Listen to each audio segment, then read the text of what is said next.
जब ऋषियों का वर्णन आता है तो नारद ऋषि के बारे में हम सबसे पहले सोचते हैं। हम सभी उनकी चंचलता के बारे में जानते हैं, लेकिन कभी कभी नारद ऋषि भी व्यक्ति और परिवेश को देखकर श्राप देने के लिए बाध्य हो जाते थे।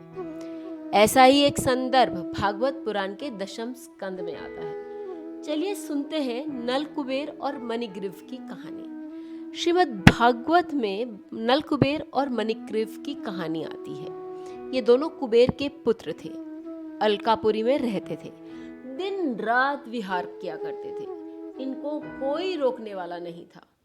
यौवन, धन संपत्ति, प्रभुत्व और अविवेक, इन चारों में से एक भी हो तो अनर्थ का कारण बन जाता है। पर जहां ये चारों साथ हो जाएं, वहां तो फिर कहना ही क्या है। कुबेर पुत्रों में ये चारों थे। वे युवा थे, धन संपत्ति अपार थी, प्रभुत्व था और था अविवेक। यौवन का मद था, धन का मद था, अधिकार का मद था। कुबेर के पुत्र थे, स्वेच्छाचारी थे, अविवेकी थे। एक दिन की बात है, ये दोनों अप्सराओं के साथ नंगे नहा रहे थे, विलास कर रहे थे। उधर से श्री नारद जी आ निकले।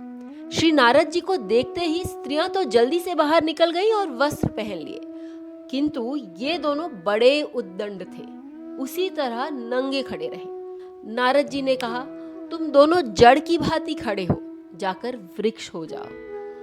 प्रश्न आता है, ऋषि मुनि तो क्षमाशील होते हैं, बुरा करने वाले का भी भला करते हैं। नारद जी में क्रोध कैसे उत्पन्न हुआ और उन्होंने नल कुबेर और मणिग्रीव को श्राप कैसे दे दिया? तो उत्तर यह होगा कि संतों का अपमान बड़ा विनाशकारी होता है।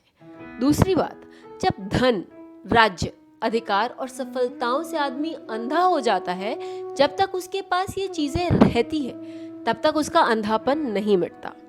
उसे प्रेम पूर्वक समझाने का प्रयत्न किया जाए तो वो उल्टा नाराज हो जाता है, बिगड़ जाता है। ऐसी अवस्था में उसकी दवा यही है कि वह वस्तु उसके पास न रहे। जिनको धन की मद ने अंधा कर दिया हो, अपनी सफलताओं के नशे में जो बिल्कुल पागल हो रहे हों, ऐसे लोगों के लिए दरिद्रता ही परम औषधि है।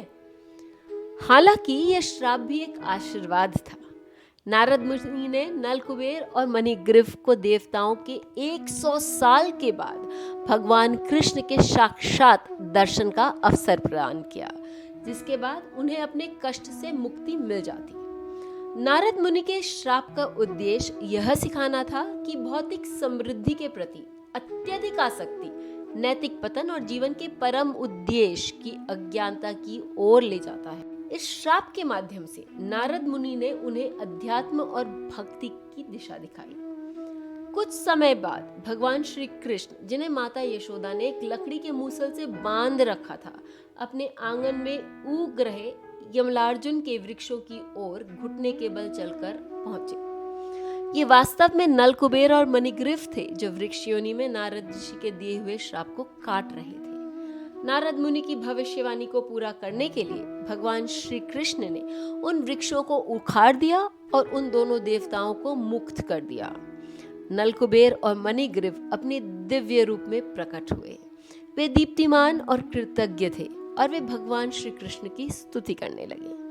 उन्होंने भगवान श्री कृष्ण की स्तुति की, जो समस्त सृष्टि के स्तोत्र और समस्त योग शक्तियों के स्वामी हैं। उन्होंने भगवान की परलौकिक प्रकृति को स्वीकार किया, जो भौतिक गुणों के प्रभाव से परे है, और उन्होंने यह प्रकट किया कि वे सदा उनकी प्रेममयी सेवा में लगे रहना चाहते हैं। इस प्रकार हम भी अपने जीवन में ये देखते हैं कि नारद ऋषि के समान सरल हृदय वाले लोग कभी कभी लोगों के दुष्कर्म पर कोपित हो जाते हैं और उन्हें दंड दे बैठते हैं, ताकि व्यक्ति सुधर जाए और पुनः सही मार्ग का चयन करे।